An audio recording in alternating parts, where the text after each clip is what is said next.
détails comme ça.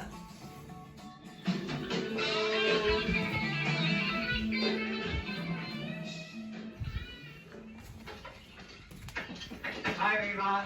Hi, Carlos. How are you?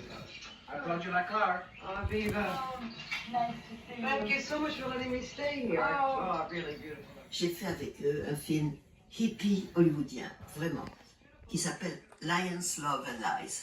J'ai compris que ce qui m'intéressait, c'était de réinventer la réalité. Come on, Kitty, J'avais été exercise. fasciné par leur désir de liberté désordonné.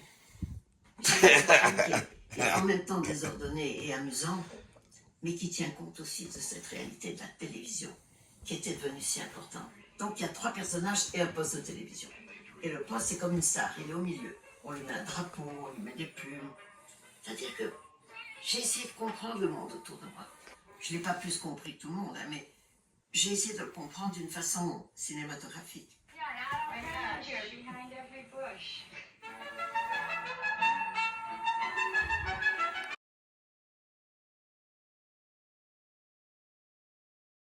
Qui est un peu désordre. Si on admet que pas le rêve, mais le rêve éveillé. Je suis contente d'avoir tout le temps travaillé avec des images et des sons. C'est-à-dire cinéma, pas cinéma.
All right, we just got that replaced right there. So we got a new one. Good. That way we can use that part of it.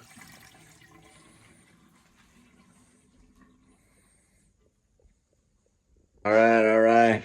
Just got finished giving the report. Just give me a second.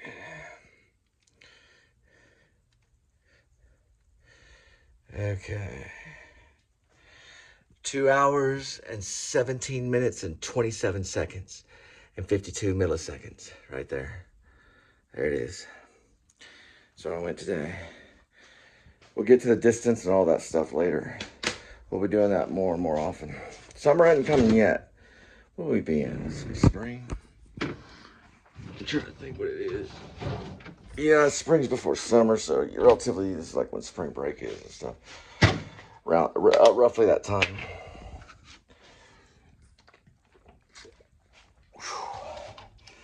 Drink it cold, drink it fast.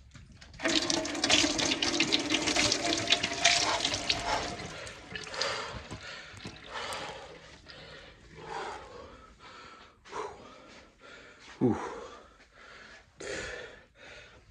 Drink it cold, drink it fast. Rip out.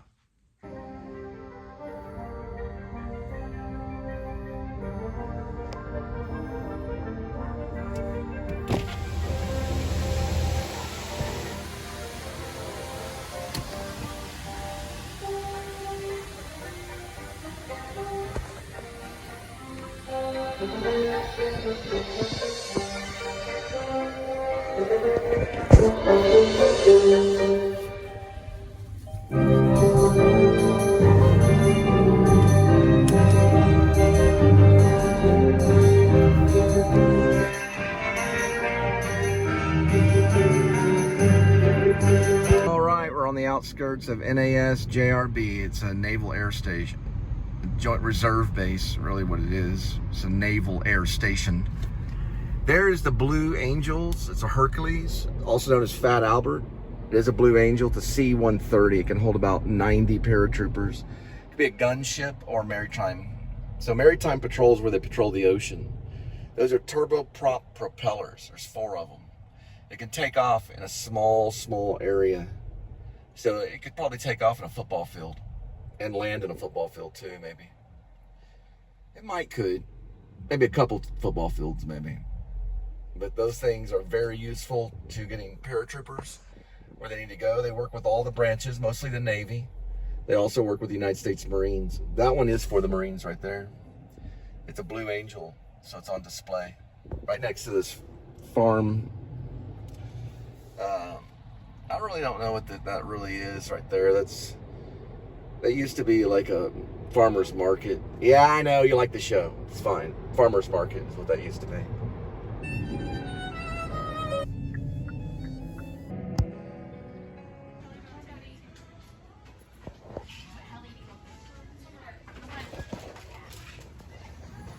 This is for stockyards right here. A whole book on it.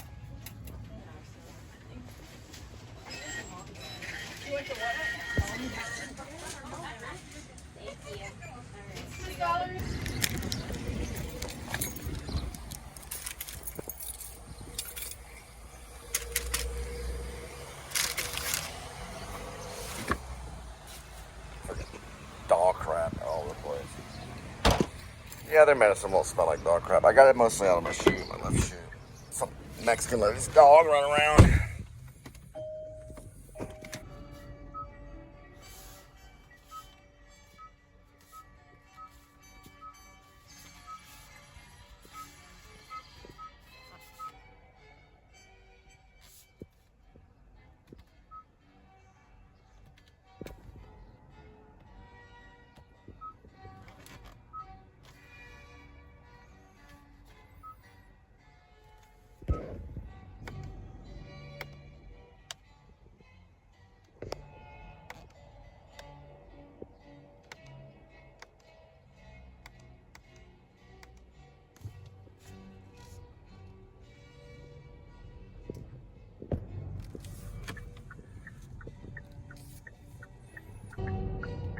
I'll be honest what happened. There's a Mexican guy I don't know his name, or something starts with the O. But his friend Vincent was also Mexican. So what they did was they dumped a bunch of the items in this vehicle without proper labels on all of it, so that way it can get scattered. You can drop the wrong items off at the door. This is brought to you by Red Bull, sugar-free watermelon. And so I told him, I said, well, this is all has to be labeled, because what happens if I drop this? It's something like the bread was with the diapers, but the bread had no label on it. The diapers had a label on it, you could scan it, but the bread didn't have anything on it, didn't have a label or anything. So I said, well, why does, and then he got in my space. He stayed in my space. He looked like he was probably on meth. And he was breathing real heavy. And I said, listen, man, hang on, I'm gonna do something real quick. I said, listen, man, we gotta have labels to know these have to be dropped off at the door. And he goes, to the other one, Vincent, he goes, oh yeah, I see. Well, you did your job, to Vincent. And I was like, well, what about the labels? What about one goes to the wrong door? Can't you just label, you know, so I know that goes to the right ones? Because they just put them in areas in my vehicle. There's a lot. My whole vehicle was full of groceries. There was a lot of drops. There were 2 6-item orders. So one order had 6 items, and then there was another order that had 6 items. Then there were 3 2-item orders. And they just put them in different areas. He's like, well, yeah, you did your job. I said, well, they have to be labeled so we know we won't drop the one off. If this bread moves around in the car and I drop it off at someone else's house, how am I going to scan it? You know, I was telling them, I was kind of getting mixed up a little bit, I guess, with Roadie, because Roadie scans everything in and they scan everything out. So a lot of it was there. There were a lot of labels that were actually there. But there were some items that did not have a label of any type on them. There's a punk rock band in Fort Worth called Labels. I think there's some Hispanics in it, but it's not all Hispanic. It's a mixture. So I said, and they just stayed in my space. I said, look, okay, I'll deal with it. I said, can you get out of my space? And he wouldn't get out of my space. I said, look, walk away or I'm gonna call the police. And he was breathing heavy like he wanted to fight me. I said, listen, walk away or I'll call the police. He said, well, what's your name? And I said, well, my name's Fuck You, right? So he wanted to know my name. So I gave him my name, Fuck You. So he got the Spark account deactivated. I called Sam's and reported what they did. And I will continue to file reports against them every day until I get a complaint report. I escalate all the way to corporate on Sam's. Don't know his name though. He's a Mexican manager that works at Sam's right off there, Brian Irving. The other guy's name is Vincent. He witnessed everything. He knows he got in your space. Why he got in my space like that, I don't know. And why he stayed in my space, that's what I don't understand. Because he wouldn't get out of my space. And he was being threatening. I know, listen, I know it sounds weird, but he was threatening me. I was trying to make sure, it was a $30 order. So, and I had another order prior to that was close to $20, right? And that was like back to back. So it would have worked out. But I've never had a manager be that weird and breathing heavy and standing over me and getting into my space the entire time. Listen, he's not my manager, okay? He's not my manager. It doesn't matter. If he fires me, it's a free country. We can move on. So he doesn't manage me at all, right? He doesn't know management. That's not a way you manage. You first of all, he didn't have a vest on. He had regular civvy clothes on. His badge was in his back pocket. I got him on video. And then he's asking, why are you recording? Because he's unprofessional. Sam's will be notified that he does not have a vest on. He does not have a name badge. He doesn't have any of that stuff. So I'm not going to deal with it, you know. So it's right now. I'm going to appeal. I'm appealing with a Spark. Hey, let me tell you something with Roadie. I had an appeal with Roadie. I had the same problem with some guys in Irving, but it was a different issue. We were in a different area. We weren't in a loading zone like that one was in a loading zone, and they were all up in my space and stuff. Like basically this far from my face, dude. Like he was like right in my face. I didn't get that on video. He looked like he was trying to fight me, but he walked away. He peed out, and so he didn't do anything. Anyway, so I got to peel all this. I had to do the same thing with Roadie one time, but it was they were like these people from Nepal, and I was looking for an order, and they were saying the order wasn't there, and they lied, and the appeal went through. That's why I'm making this drop right now. And all that, those Mexicanville over there, McCart's Mexicanville, they get some Mexican to do it. I can get bit by one of their dogs, you know what I'm saying? They got these horrible this amount of dog food they have to drop off around there is ridiculous. None of that dog food was labeled.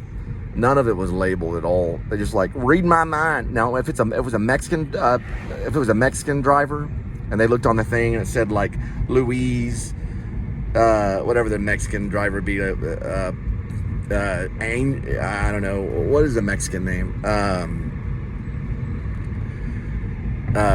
Mario Lopez, you know, they'd have everything labeled. They'd have like scotch tape on it, label that name. They make sure everything goes through. White guy shows up, they just throw it in their car and walk off. That's unprofessional as hell. That's why my name is Fuck You, asshole. This kind of neighbors I deliver to, and this is the kind of place I live.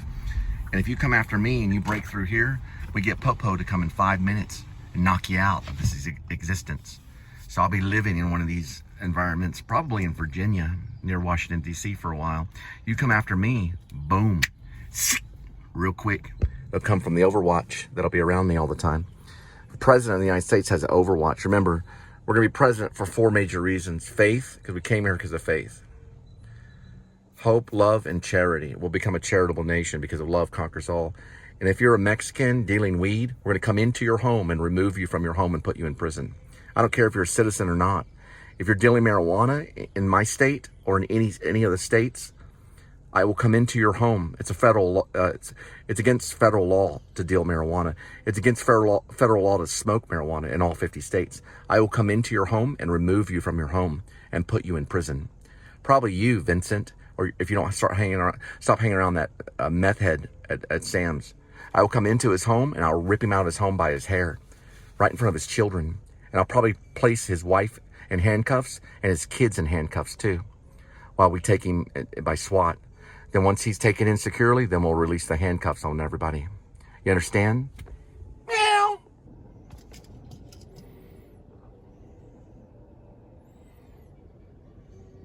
Appreciate you.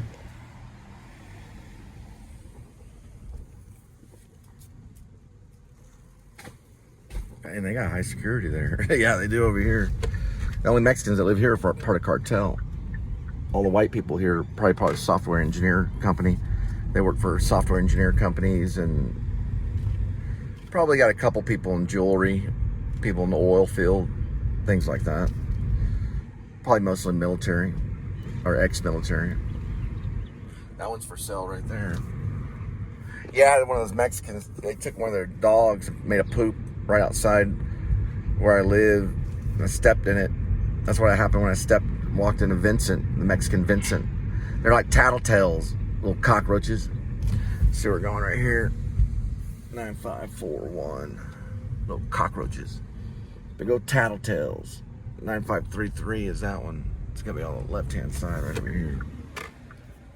Some of them are okay, like Bobby Skez. He would have never really tattled, probably. Nah, he wouldn't have. That's why he doesn't work at Sam's, and he's a playwright. He doesn't really give people a lot of trouble. You have to be a playwright. You can't give a lot of people trouble. And he's actually, I don't really consider him a Mexican. I consider him a Spanish American. Mexicans spick are the type that'll go tattletale on you. Especially the little girls, those young girls will go tattletale. We'll get his daughters.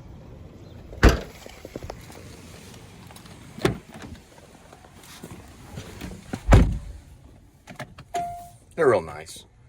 I didn't say anything. They can get my space. They usually don't. There's certain nations that don't bother other nations, and there's certain nations that do bother, and there's problems with cartel. When I'm saying Mexican American, I'm meaning cartel. I'm not really meaning all Mexican Americans, but there are a lot of them that are cartel. A lot of the families branch out and they connect together. I'm not going to lie to you. A lot of them are cartel. And the cartel is going to be also a problem. And I'm not going to reform the cartel. I'm not going to reform them. I'm going to make them no longer exist. Does that make sense?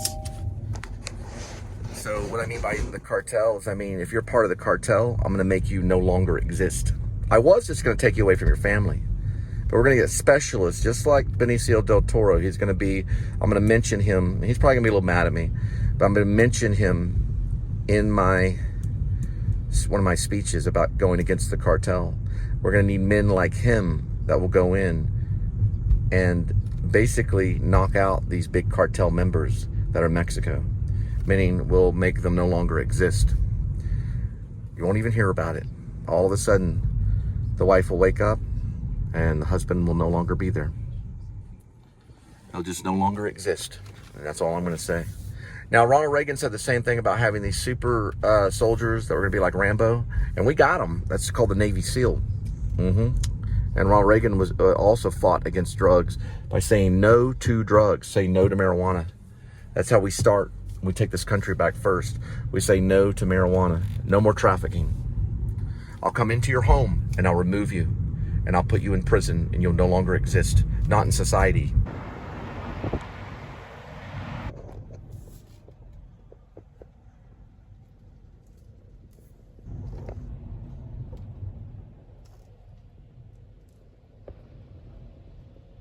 Yeah, that's a whitey right there. He's legit. He's legit. They're legit workers, mostly white. That's probably militia right there. They're changing there. Yeah, that's militia.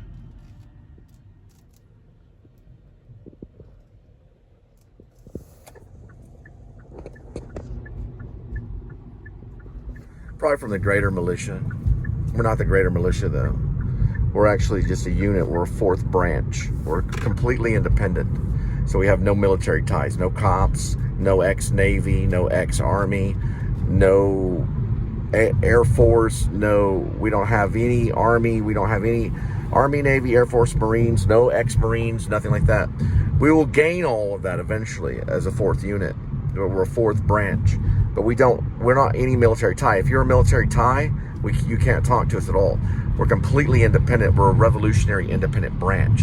It's a conflict of interest if you have military ties with our branch. It's no disrespect, but we don't go by a philosophy, death before dishonor, because that's a waste of blood.